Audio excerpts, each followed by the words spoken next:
رسول بخش رئی صاحب، P T I جو پہلے ہی اندرونی اختلافات کا شکار تھی، اب مذاکرات اور احتجاج کو لے کر مزید منقسم نظر آ رہی ہے۔ پارلیمانی پارٹی کا اجلاس ہوا، اس میں جتنے رہنما موجود تھے سب نے کھل کر مخالفت بھی کی ہے، تنقید بھی کی ہے اور مذاکرات کی حمایت بھی کی ہے۔ آپ کی نظر میں پاکستان تحریک انصاف کس طرف جائے گی؟ اور یہ جو خط آیا ہے یہ کتنا میٹر کرتا ہے اور اڈیالہ میں بیٹھا شخص کتنا میٹر کر رہا ہے فیصلہ سازی کے حوالے سے؟ دیکھیں، یہ خط انتہائی اہم ہے، اس لیے کہ جن لوگوں نے یہ خط لکھا ہے وہ قد و کاست کے لوگ ہیں، ان کی تحریک انصاف کے لیے قربانیاں ہیں، اور یہ آواز بہت ایک جاندار صورت میں تحریک انصاف کی تنظیم سے نکلی ہے، تو اس کو نظر انداز نہیں کیا جا سکتا۔ اب دیکھنا یہ ہے کہ یہ آواز جو مشترکہ طور پر آئی ہے خط کی صورت میں، وہ عمران خان صاحب پر کس حد تک اثر انداز ہو سکتی ہے، کہ کیا وہ ان کی بات مانیں گے یا کوئی اپنا لائحہ عمل وہ اختیار کریں گے جس کا عندیہ وہ دے چکے ہیں کہ وہ تحریک چلائیں گے۔ آپ کو لگتا ہے خان صاحب تک اس خط کے خد و خال پہنچائے جائیں گے؟ انہیں بتایا جائے گا کہ سینئر قیادت یہ چاہتی ہے؟ پہنچ چکے ہوں، یہ تو ابھی معلوم نہیں کہ ان کو یہ خط پہنچایا بھی گیا ہے یا نہیں۔ میں یہ اسی سلسلے میں بات یہ کرنا چاہ رہا ہوں کہ اس وقت ضرورت ہمارے ملک کو، ہماری قوم کو، ہماری سیاست اور سیاسی نظام کو یہ ہے کہ تحریک انصاف کے ساتھ حکومت اور اسٹیبلشمنٹ کی مفاہمت ہو اور تحریک انصاف کی بھی ان سے مفاہمت ہو۔ یہ سب باتیں تو کرتے ہیں لیکن عملی قدم کہاں سے آئے گا؟ تو اس کے لیے ضروری ہے کہ راستے ہموار کیے جائیں۔ پہلے تو راستہ یہ ہو سکتا ہے کہ حکومت کے لوگ عمران خان سے ملیں، ان سے بات کریں، اسٹیبلشمنٹ سے بھی راستے کھلے ہونے چاہیے۔ لیکن اس کے لیے ضروری نہیں کہ پہلے خود پارٹی کے لوگ خان صاحب سے ملیں اور انہیں قائل کریں کہ آپ حکومت سے مذاکرات کریں، کیونکہ حکومت تو خود کہہ چکی ہے، مذاکرات کی آفر کر چکی ہے پی ٹی آئی کو۔ وہ دیکھیں، وہ اتنا اہم نہیں ہے۔ یہ اہم بات ہے جو آپ نے کی ہے، وہ یہ ہے کہ جب تک کہ پارٹی کے لوگوں کو عمران خان سے ملنے نہیں دیا جائے گا اور جب تک کہ پارٹی کے اندر کوئی مشاورت نہیں ہوگی، وہ جس کو کہ آپ تضادات کہہ رہی ہیں یا اختلافات کہہ رہی ہیں، وہ پھر کیسے ختم ہوں گے؟ اور ان کو ختم کرنا بھی میں یہ سمجھتا ہوں کہ حکومت کے اس لحاظ سے ذمہ داری ہے کہ کم از کم ان کو مل بیٹھنے کا، بات کرنے کا، مشورہ کرنے کا موقع تو ملنا چاہیے۔ اور وہ موقع آخر یہ جو تالے آپ نے لگا رکھے ہیں، پابندیاں لگائی رکھی ہیں کہ یہ مل سکتا ہے، یہ نہیں مل سکتا ہے، یہ اس وقت ملے گا، اس وقت نہیں ملے گا، تو مقصد تو یہی ہے کہ عمران خان کو پارٹی کی قیادت سے دور رکھا جائے۔ اگر آپ دور رکھیں گے تو ظاہر ہے کہ 2-3 مختلف قسم کی آوازیں آئے گی۔ ایک تو یہ ہے کہ آپ اس نظام کے حق میں بات کریں اور جو اس نظام کے مستفید لوگ ہیں، استفادہ کر رہے ہیں، بینیفیشریز ہیں، ان کی بات کریں۔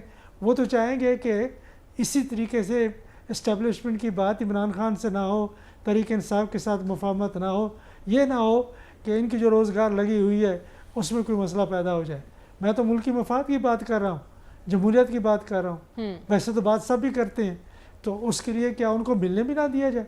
جب ملنے دیں گے تو ظاہر ہے کوئی راستہ نکلے گا، لیکن آخر میں بات وہی ہوگی جو عمران خان کی ہوگی۔ اگر وہ یہ چاہیں گے کہ بات چیت کر کے، اگر بات چیت بھی ہوتی ہے تو ان کے لیے اگر آپ صرف یہ رکھتے ہیں، لیکن عمران خان صاحب تو احتجاج کی بات کر رہے ہیں نا۔ یہ ہے، بالکل کر رہے ہیں، وہ کرتے رہے ہیں، ہو سکتا ہے وہ کرتے رہیں، لیکن پارٹی کے اندر ایک متفقہ رائے پیدا کرنے کے لیے پہلا قدم تو یہ ہے کہ پارٹی کے جو قائدین باہر ہیں یا دوسری جیلوں میں بیٹھے ہوئے ہیں، ان کو آپ اکٹھا ایک جگہ کے اوپر کر دیں تاکہ وہ بھی اڈیالہ آ جائیں یا عمران خان کو آپ لاہور لے جائیں۔ تو ان کو ملنے کا تو کم از کم موقع دینا چاہیے۔ جب موقع نہیں دیں گے تو مختلف آوازیں آئیں گی۔ اور بات یہ بھی آپ ذہن میں رکھیں کہ اگر مقصد یہ ہے کہ عمران خان سے صرف دستخط کرانے ہیں کہ یہ جو موجودہ نظام ہے بس اس کو آپ فائنل سمجھ لیں، تو اس کے اوپر وہ دستخط نہیں کرنے لگے۔ وہ یہ جو 26ویں ترمیم ہے اور بہت کچھ ہو چکا ہے عدالتوں کے حوالے سے، آئین کے حوالے سے، جی یہ جو ساری چیزیں جو ہو چکی ہیں اس کے بارے میں مذاکرات پہلے تو میں سمجھتا ہوں کہ جو باقی اتحادی جماعتیں ان کے ساتھ ہونی چاہیے. یہ اتحادی جماعتوں سے پوچھ لیں کہ جو کچھ وہ کر چکے ہیں مرضی سے یا اپنی مرضی کے خلاف، کیا یہ پاکستان کی آئین اور قانون کی حکمرانی اور جمہوریت کے لیے خوش آئند بات ہے، اچھا شگون ہے؟ اگر نہیں ہے تو سب کو مل کے ایک چارٹر آف ڈیموکریسی کی صورت میں آگے بڑھنا چاہیے اور مفاہمت پھر پیدا کرنی چاہیے کہ آخر پاکستان کا نظام کیسا ہو، سول ملٹری ریلیشنز کی نوعیت کیا ہونی چاہیے، عدلیہ کے حد تک آزاد ہو. یہ تمام باتیں سب سیاسی جماعتوں کو ڈیموکریسی کی بات کر رہے ہیں اور مفاہمت کی بات کر رہے ہیں. رسول بخش رئیس صاحب، تو پھر کون خواہاں ہیں خیبر پختونخوا میں حکومت کی تبدیلی کا؟ میرے خیال میں بہت سے لوگ خواہاں ہیں کہ اس وقت بات نہیں کرتے، نہ کریں گے، اور ہمیشہ سے ایسا رہا ہے کہ جب تمام معاملات طے ہو جاتے ہیں تو اچانک آپ دیکھتے ہیں کہ ایک تبدیلی آ گئی ہے. تحریک انصاف کے خلاف جب عدم اعتماد کی ایک تحریک چلی تھی تو آپ کو معلوم ہے کہ کب فیصلہ ہوا تھا. یہ فیصلے عوام کے سامنے، میڈیا کے سامنے، دنیا کے سامنے نہیں کیے جاتے. کہ ابھی جو ملاقاتیں گورنر صاحب کر رہے ہیں اور پھر احمد ولی خان صاحب کی ملاقات وزیر اعظم صاحب سے، اور یہ دیرینہ خواہش جو گورنر صاحب کی کہ ہم عدم اعتماد لائیں گے، حکومت کو ہم ختم کریں گے، تو یہ ایک پورا ایک منصوبہ ہے جس کے اوپر کام ہو رہا ہے. یہ فیصلہ جب ہوگا تو آپ کو معلوم نہیں ہوگا کہ فیصلہ ہو چکا ہے. اچھا. اور میرا خیال یہ ہے کہ یہ حکومت کو یہ رہنے نہیں دیں گے، اور یہ کب ہوتا ہے، کیا ہوتا ہے، میں اس کے بارے میں کچھ کہہ نہیں سکتا. لیکن ایک بات قسمتی ہوگی، وہ یہ کہ میرے نزدیک، میں ہو سکتا ہے کہ غلط ہوں، کہ صرف ایک ہی صوبہ ہے کہ جہاں پہ منتخب حکومت ہے جس کے بارے میں آپ یہ نہیں کہہ سکتے کہ 47 والے ہیں.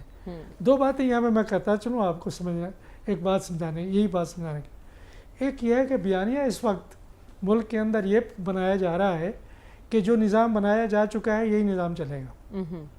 دوسرا بیانیہ اس کے ساتھ یہ بیانیہ بنایا جا رہا ہے کہ تحریک انصاف کے لیے ابھی فورسیبل فیوچر میں کوئی گنجائش نہیں ہے.